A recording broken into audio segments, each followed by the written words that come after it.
Gaby nos ha recordado que la conversión empieza en un momento, pero en realidad estamos convirtiéndonos toda la vida. Y hoy quiero pediros que os convertáis. Que os convertáis, quizás no por primera vez al Señor, porque muchos de vosotros ya os habéis convertido en ese sentido, sino que os convertáis en vuestra relación con los hermanos. El capítulo 12 de Romanos es la respuesta a todo lo que Dios ha hecho por nosotros y que Pablo ha estado exponiendo durante 11 capítulos anteriores. En los capítulos 1 a 8 ha descrito la obra salvadora de Jesús en la cruz y cómo podemos tener esa salvación creyendo en Él. En los capítulos 9 a 11 son capítulos un poco polémicos, difíciles, pero el apóstol ha descrito cómo Dios tiene un gran plan para la humanidad que él ha ido elaborando desde la caída de Adán a través del pueblo judío y ahora a partir del Señor Jesús a través de la Iglesia. Y ha descrito el papel de judíos y gentiles dentro de este plan. Y después de todo este panorama de salvación en los capítulos 1 a 8 y el plan de Dios en la historia, capítulos 9 a 11, ahora se dirige a nosotros diciendo, Dios ha hecho todo esto. No tenemos tiempo ahora para entrar en más detalles, pero Dios ha hecho todo esto. Y ahora espera de vosotros una respuesta. Y como hemos visto, Gaby lo presentó antes de la mesa del Señor, que presentemos nuestros cuerpos en el servicio de Dios. Pero la mayor parte del capítulo 12, después de esta presentación, presentéis vuestros cuerpos en sacrificio vivo como respuesta a lo que Dios ha hecho, el resto del capítulo trata la cuestión del amor entre los hermanos. Y aquí es donde necesitamos convertirnos. ¿Qué son los demás hermanos de la congregación para ti? Y creo que esto hace plantear una pregunta previa. Cuando venís aquí a la reunión cada domingo, ¿a qué venís? Pienso que muchos vienen casi como si fuera al cine. Quiero decir que venís para ver la función, quizás criticar un poco al predicador que no ha sido a la altura de tus expectativas, podría haberlo hecho mejor, disfrutar de las canciones y marcharte y ya está. Como si fueras al cine para ver la peli. Y después la criticas un poco, dices a tus familiares o amigos si ha ido bien la peli, si te ha gustado y a casa. Y pienso que en muchas iglesias la relación entre los hermanos no llega a ser un poco más que la relación entre la gente que va al cine y ve una misma película. Tenemos que amarnos, dice la Biblia. Y es relativamente fácil amarnos si solo asistimos como si fuera al cine. Porque esta oración no compromete. Vamos a leer lo que dice el apóstol en los versículos 9 en adelante. Vamos a parar en el versículo 15, pero podremos seguir hasta el fin del capítulo. Versículo 9. El amor sea sin fingimiento, sin hipocresía. Aborreced lo malo, seguid lo bueno. En este contexto, lo malo es la hipocresía. Es decir a un hermano, ¿qué tal, hermano? Te quiero mucho en el Señor, cuando en realidad no sientes nada. Eso es hipocresía y esto es lo malo que debemos aborrecer. Seguir lo bueno es seguir el amor auténtico. Amarnos de verdad. Y sigue diciendo, amaos los unos a los otros con amor fraternal. En cuanto a honra, prefiriéndoos los unos a los otros. De hecho, aquí empieza hasta el final del versículo 13 una serie de frases que todas tienen la misma forma. En cuanto a tal cosa, actuar de esta manera. En cuanto a otra cosa, actuar de esta manera. En cuanto a fraternidad, amaos los unos a los otros. En cuanto a honra, prefiriéndoos los unos a los otros. En cuanto a la diligencia, no seáis perezosos. En cuanto a servir al Señor, fervientes en espíritu. En cuanto a la esperanza, gozosos. En cuanto a la tribulación, sufridos. En cuanto a la oración, constantes. Estoy dándoos mi propia traducción. Esto no es lo que dice el texto de ninguna versión, pero para que veáis que siempre es la misma construcción. Y en cuanto a las necesidades de los santos, compartiendo y practicando la hospitalidad. Ahora podríamos dedicar media hora a cada una de esas frases, pero para alivio vuestro no lo voy a hacer, sino que vamos a concentrarnos en los versículos 14 y 15. Bendecid a los que os persiguen.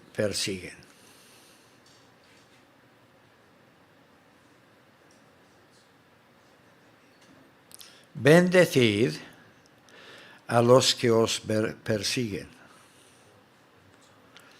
Pues nadie me persigue, ¿verdad?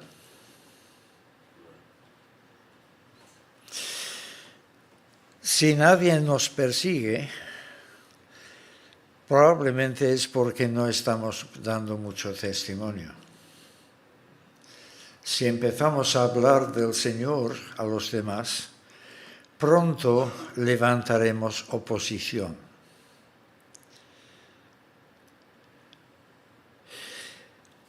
Pero en este capítulo Pablo está hablando de la vida de la iglesia. ¿Acaso hay persecución dentro de la iglesia? No, porque todos nos amamos.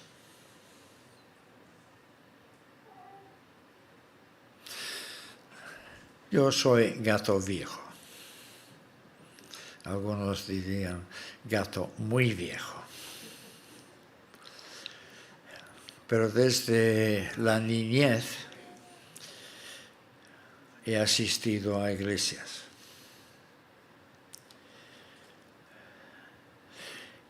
Y he descubierto que todo lo que reluce no es oro. O, para cambiar de refrán, en todas partes cuecen habas.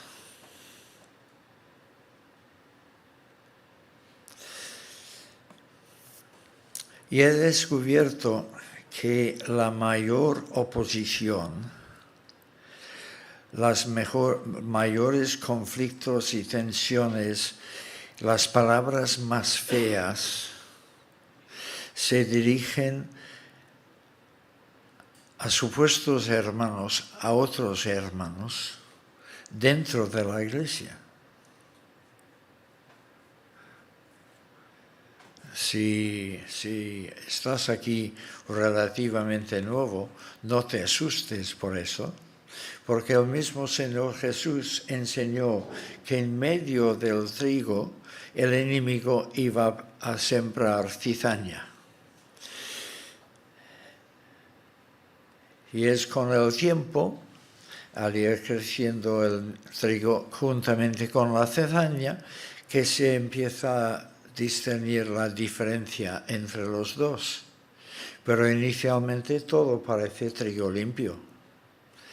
Y solo es con el tiempo que algunos delatan que no son trigo, son cizaña. Y el Señor Jesús ya lo había dicho, así que no debe sorprendernos. Pero puede haber persecución dentro de la misma iglesia. Los psicólogos, yo no estoy aquí para predicar psicología, pero a veces dicen alguna cosa interesante. Los psicólogos dicen que todos nosotros, sin excepción, caemos mal a cierto porcentaje de personas. Tú eres genial, ¿no? Y por lo tanto, solo caes mal a un 5% de las personas con las que te relacionas. Pero hay otras personas desgraciadas que caen mal al 95%. Pero todos caemos mal a algún porcentaje. Yo iba a decir que levanten la mano las personas que no me tragan a mí, pero no lo hago para no llevarme a un disgusto. Pero es relativamente fácil llevarte bien si de un cine se trata. Pero Dios no habla de la iglesia como si fuera un cine que asiste para ver la función. Habla de la iglesia como una familia. Y tú sabes por tu experiencia familiar que las palabras más fuertes, las acciones más desleales, se dan en el seno de la familia.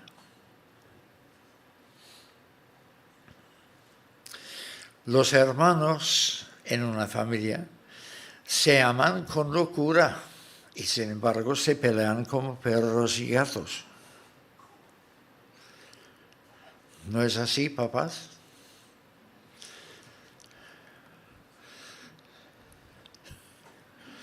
Pobre Héctor está al lado de su madre y su madre confirma que los hermanos se pelean. Yo pensé que Héctor nunca se peleaba con su hermano, para nada. Pero ya veis que aún en las mejores familias ocurren estas cosas. Y en la iglesia también. La iglesia es una familia. La iglesia es también un hospital. Esto es otra ilustración que no aparece en la Biblia. Sí que aparece en la Biblia la idea de que la iglesia es un rebaño con el pastor, Jesús, que nos cuida y siendo el buen pastor lleva en sus hombros a los corderos recién nacidos y también a las ovejas perniquebradas. Me encanta esta palabra, perniquebrada. A ver cuántas perniquebradas hay aquí esta mañana. Personas dañadas por las caídas de la vida y que no puedes andar ya, solo puedes cojear un poco. Pero el pastor lleva en sus brazos a los perniquebradas. Pero hay muchas circunstancias, muchas pruebas a través de las cuales tenemos que pasar. Y entonces recibimos daños en la vida, heridas. Y todo esto contribuye a tensiones en la iglesia, porque solemos traer aquí también nuestras heridas y nuestras disfunciones y nuestras cojeras, y todo esto afecta a la vida de la congregación. Persecución hay dentro de la iglesia. Y el mandamiento de Dios es este: bendecid a los que os persiguen. Cuando tienes un conflicto, una confrontación con otro hermano en la iglesia, ¿qué haces? Vas corriendo a tu amigo. Mira lo que me ha dicho y lo que me ha hecho fulano de tal. Y se lo cuentas para ganar la simpatía de tu amigo. Y así se van formando facciones dentro de la iglesia. Y el texto nos está diciendo: no hables mal de la persona con la que tienes un conflicto, una confrontación, la persona que te persigue. Habla bien de ella. ¿Pero quién es capaz de hacer eso?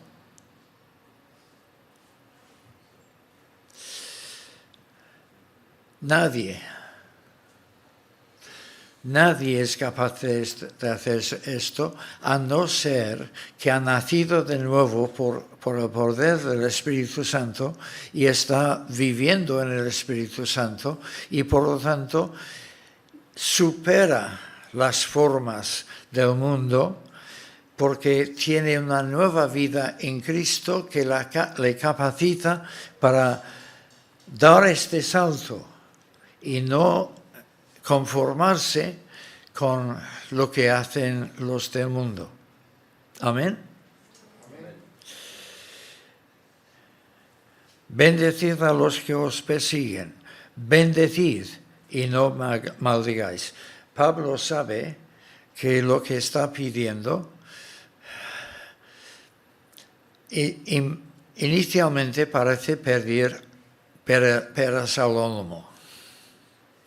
Y por lo tanto, da la orden, la repite y luego, para rematarlo, dice no a lo contrario.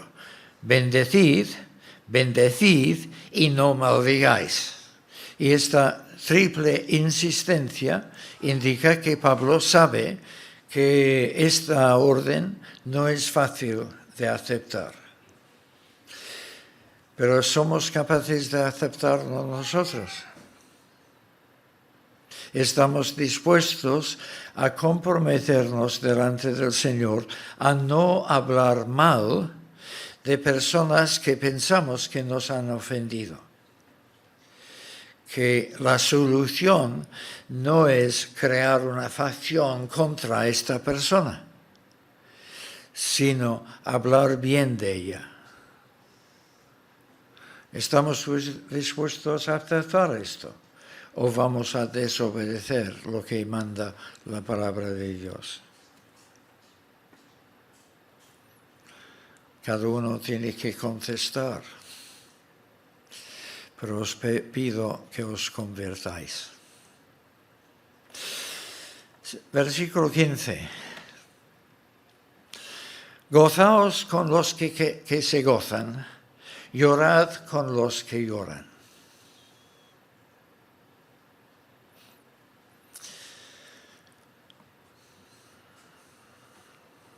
Hace poco estaba en casa un joven, bueno, relativamente joven, un joven, adiós Carlos, bendiciones. Estaba en casa un joven llamado Jaime, él es del Salvador. Él había ido creo que justo antes de Semana Santa, había vuelto a su país porque su madre estaba bastante pachucha, así que fue a visitarla y volvió porque tiene trabajo aquí después de Semana Santa. Y pocos días después le llamaron para decir que su madre había fallecido. Fue una alegría que él hubiese ido justo a tiempo para ver a su madre antes de su muerte. Y me vino a la mente este versículo, llorad con los que lloran. Y tuve que reconocer mi propia dureza de corazón, porque por mucho que intentara solidarizarme con Jaime, su madre era una persona desconocida para mí y por lo tanto yo no podía llorar su muerte.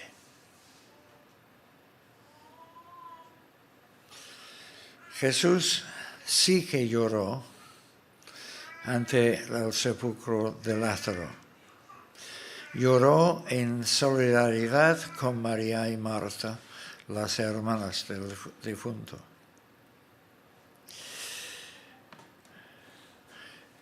Lo que Pablo está pidiendo aquí tiene que ver con nuestras emociones. Las mujeres aquí presentes sabéis que los hombres no están en contacto con sus emociones. Incluso puede pareceros que los hombres no tienen emociones. ¿No es así? Bueno, hay bastantes mujeres que están así, sintiendo con la cabeza, así que deduzco que más o menos lo que digo refleja alguna realidad. Las hermanas jugáis con ventaja. Los hombres sí que tenemos emociones, pero no permitimos que se exterioricen y entonces da la impresión de que no. Pero entonces, ¿cómo podemos los hombres solidarizarnos con Jaime?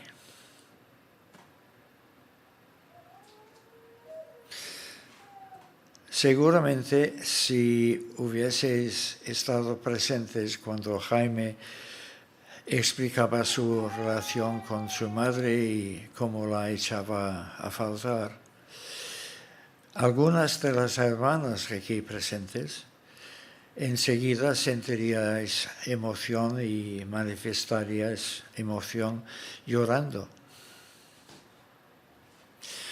Pero los hombres somos más durillos. Sin embargo, Pablo, guiado por el Espíritu Santo, pide esto de los hombres también, que lloremos con los que lloran.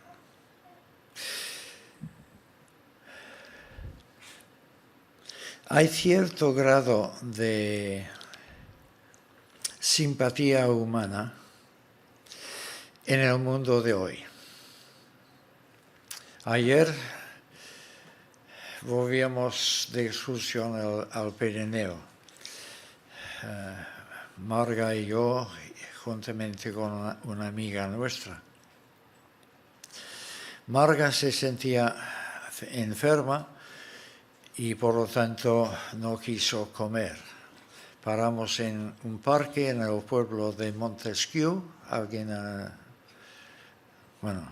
Es camino al Pirineo. Paramos allí en un lugar maravilloso, un parque con mucha sombra y un restaurante debajo de la sombra. Así que la amiga nuestra y yo comimos, pero Marga tenía náuseas y entonces se apartó y se sentó en un banco.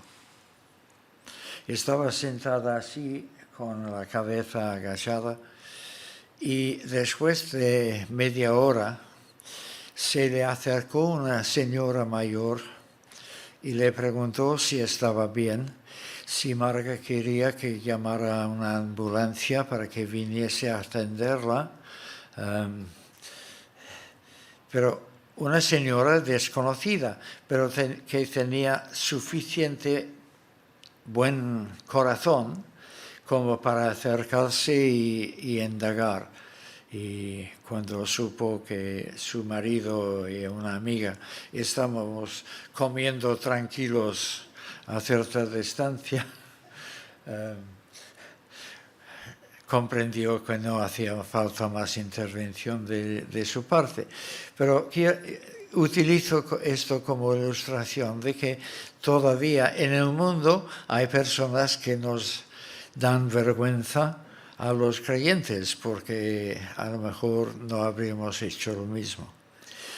Pero gozarnos con los que se gozan y llorar con los que lloran va un poco más allá de lo que hizo esta buena señora. Implica que nuestra identificación con los hermanos en la familia de Dios es una identificación tan fuerte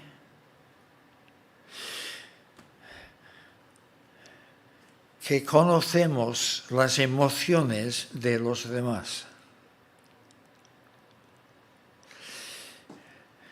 Que si veo a una hermana llorando, no pienso, es mujer, las mujeres siempre lloran, sino que yo sienta también esta misma emoción. Y cuando dice algún hermano que gracias al Señor hoy he conseguido un nuevo empleo, mucho mejor que el anterior y estoy muy feliz. Yo no reacciono diciendo, ojalá me dieran a mí mejor empleo, sino que estoy tan contento porque estoy tan identificado con mi hermano que su alegría es mi alegría también. ¿Esto es cierto de nosotros? Sospecho que no. Sí que nos amamos un poco, sí que nos aguantamos, pero tener este nivel de solidaridad se nos escapa. Pero esto es lo que nos está pidiendo el Señor. Los miembros de esta iglesia son tus hermanos en Cristo. Pertenecen a la misma familia que tú. Tú tienes obligación hacia ellos. Y esta obligación llega al nivel de sentir lo mismo que ellos ante las alegrías y las tristezas de la vida. La demanda del Señor es muy alta.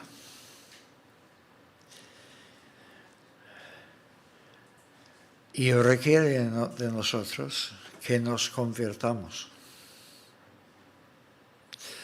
Ya te has convertido a Cristo. Ahora necesitas convertirte a tus hermanos en Cristo. Reconocer quiénes son, lo importantes que son para Dios y por lo tanto lo importantes que deberían ser para ti también.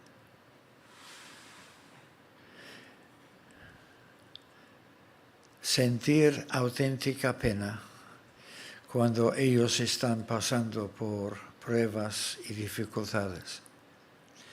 Sentir verdadero gozo cuando ellos reciben bendición.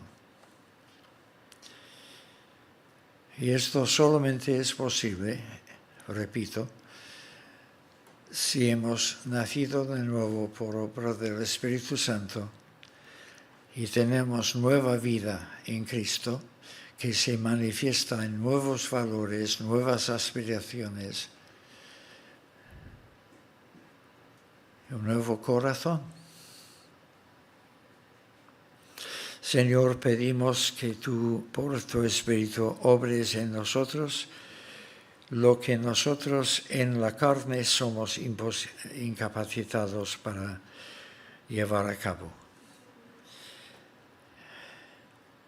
Pensamos que sería muy hermoso si en nuestra congregación nunca habláramos mal de nadie, sino que siempre habláramos bien. Si no nos quedáramos indiferentes ante el regocijo de algún hermano, sino que pudiésemos sentir profundamente la misma emoción que ellos y especialmente ser capaces de llorar de corazón con aquellos que están pasando malos momentos. Ayúdanos porque somos seres muy defectuosos y pedimos que nos dé esta conversión que necesitamos para relacionarnos con nuestros hermanos de maneras auténticamente de familia y no de personas que asistimos al mismo cine. Te lo pedimos en el nombre de Jesús. Amén.